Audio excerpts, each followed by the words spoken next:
Bermuda triangle নিয়ে দুনিয়া জুড়ে হাজারটা গল্প আছে, কিন্তু একটা সংখ্যা প্রায় কেউই বলে না, 60,000। এই ত্রিভুজের ভেতরে ঠিক এই মুহূর্তে এতগুলো মানুষ ঘুমায়, রান্না করে, অফিসে যায়, বুড়ো হয়। যে পানিটার ভিডিও দেখে আপনার গা ছমছম করে, সেই পানির ধারেই তাদের বাড়ি।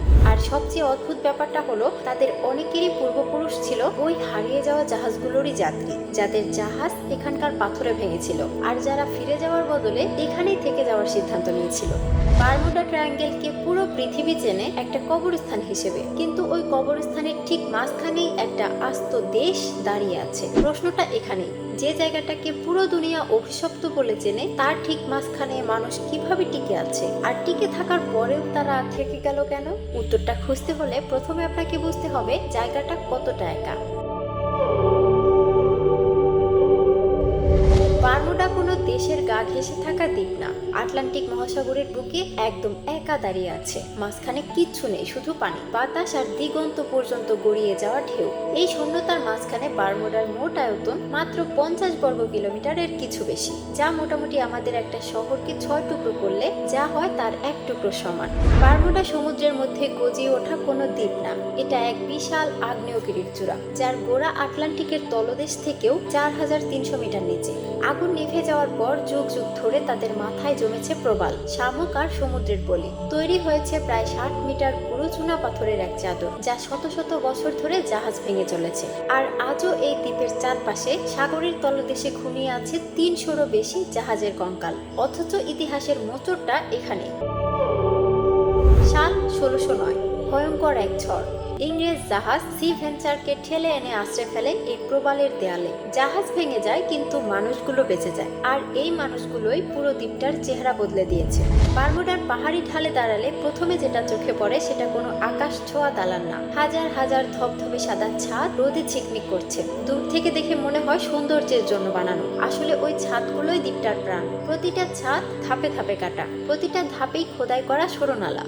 বৃষ্টি নামলে পানি ধাপ বেয়ে নামে, নালা ধরে গড়ায়, আর শেষে জমা হয় বাড়ির নিচে লুকানো একটা বিশাল ট্যাঙ্কে। এখানে আইনে লেখা আছে প্রতিটা বাড়ি বানাতে হলে ছাদের মাপ অনুযায়ী ট্যাঙ্ক বানাতেই হবে, কারণ এই দ্বীপে আকাশ থেকে পড়া প্রতিটি পানির ফোঁটা সম্পদ। আমাদের উপকূলের গ্রামগুলোতে চারদিকে পানি, অথচ নলকূপ থেকে তুললেই লবণ ওঠে। সেখানকার মানুষ এই কষ্টটা এক লাইনেই বুঝে ফেলবে। আর সাদা রংটাও মোটেই শখের বশে করা না। চুনা পাথরের সাদা রোদকে ফিরিয়ে দেয়, পানি পরিষ্কার রাখে, ঘর ঠান্ডা রাখে, আর পাথরের ওজন ছাদটাকে হারিকেনের মতো ধরে রাখে। একটা ছাদ 4টা কাজ, অথচ এটা কোনো ল্যাবে বসে বানানো আধুনিক প্রযুক্তি না। এটা দ্বীপের একদম শুরুর দিকের মানুষগুলোর নীরব পর্যবেক্ষণের ফল। তারা বুঝে গিয়েছিল দ্বীপটাকে বদলানো তাদের সাধ্য নেই, কিন্তু দ্বীপটার সাথে বাঁচতে শেখা সম্ভব। ছোট দ্বীপে টিকে থাকার নিয়ম এখানেই শেষ না। 1951 সাল থেকে বারমুডায় একটা আইন চালু আছে, এক পরিবার এক গাড়ি। বাইরে থেকে কোনো পর্যটক চাইলেও প্রাইভেট গাড়ি ভাড়া করতে পারে না। ভাবুন একবার, যে সময়টায় দুনিয়ার বড় শহরগুলো গাড়িতে ভরে উঠেছে, তখন এই দ্বীপ ঠিক উল্টো সিদ্ধান্ত নিয়ে ফেলেছে। ফলে বারমুডার সরু রাস্তায় ইঞ্জিনের গর্জন না, আজও গাছের ফাঁক দিয়ে ভেসে আসে স্কুটারের মৃদু আওয়াজ, আর দূরে এক ফেরির ভোগ। আর যেহেতু এখানে জমি বাড়ানোর কোনো উপায় নেই, কারখানাও নেই, ক্ষেতও নেই, তাই দোকানের তাকে সাজানোর সবকিছুই প্রায় সমুদ্র পাড়ি দিয়ে আসে। চাল থেকে ওষুধ, সুই থেকে বাচ্চাদের কলম, সব। আমাদের দ্বীপ অঞ্চলের মানুষরা এই ব্যাপারটা হাড়ে হাড়ে চেনে। ঝড়ের দিনে 2 দিন লঞ্চ বন্ধ থাকলে বাজারের চেহারাটা কেমন বদলে যায়। বারমুডার মানুষকে ওই হিসাবটা কষতে হয় সারা বছর ধরে। তারপরেও তারা থেকে গেছে। দিনের কাজ শেষে তারা আবার ওই সমুদ্রের কাছে ফিরে যায়। কেউ মাছ ধরে, কেউ নৌকা বায়, কেউ চুপচাপ দিগন্তের দিকে তাকিয়ে থাকে। তাদের কাছে এই পানি কোনো বেড়াজাল না, বরং জীবনের বেশিরভাগ স্মৃতির ঠিকানা।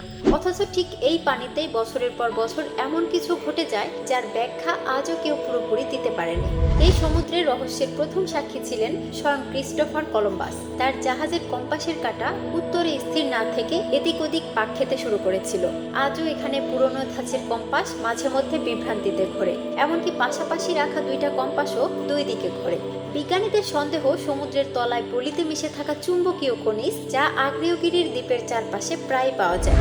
এখন ভাবুন, যে যুগে জিপিএস ছিল না, নাবিকের হাতে ভরসা বলতে ছিল শুধু ওই একটা কাঁটা। সেই কাঁটাই যদি মিথ্যা বলা শুরু করে তাহলে ডাঙ্গা কোন দিকে সেটা জানার আর কোনো পথ থাকে না। কিন্তু এখানকার প্রতিটা ভাঙা জাহাজের গল্প কান্নায় শেষ হয়নি। আজ বারমুডায় যাদের ঘর বাড়ি তাদের অনেকেরই পূর্বপুরুষ ছিল ওই ভাঙা জাহাজগুলোরই যাত্রী। সমুদ্র যাদের গিলে খেতে চেয়েছিল তারাই আজ ফিরে না গিয়ে ওই পাথরটাকেই ঠিকানা বানিয়ে ফেলেছে। 400 বছর পর সেই একটা সিদ্ধান্তই আজ দাঁড়িয়ে আছে সাদা সাত হয়ে, সমুদ্রের বুকে গড়ে ওঠা এক অদ্ভুত সাম্রাজ্য হয়ে।